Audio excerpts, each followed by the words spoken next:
How to minify JavaScript on Wix.com. So hey guys, today in this video, I'm going to tell you how you can minify JavaScript on Wix.com. So for that, the first thing that you need to do is you need to open up Wix.com.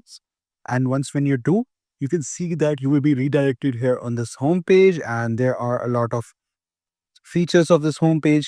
Let me just go back. You can call it a dashboard as well. It's completely up to you. So there are multiple features of this dashboard right here that you can use. But in order to complete our video, we need to click on design side and go to this website that we're working on. Now, if you need to minify a JavaScript, what you need to do is you need to uh, create one. So you're going to have to open this website. It's called Minify, and you need to paste your HTML or script right here, and you can just minify it, and you can just keep it JS or CSS. So we're going to go with JS. We can click Minify, and the JavaScript has been copied. Now what do we need to do? We need to come back to the website that we're working on and click here, and then we have to select embed.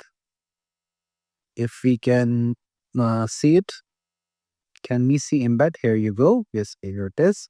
And then we can click on the plus icon or just drag it here. And here we can paste our JavaScript that has been, that we're going to embed code and update and just close it. And here we go. We have done it. So that's how you do it. It's going to take some time to, get displayed here. And once when I save and click preview, then we are going to be able to see it. So that's the basic, I would say, functionality of this topic that we just discussed for this video. So I hope you found this video informative. Please do like the video and subscribe the channel to see more content like this. I'll see you in the next one.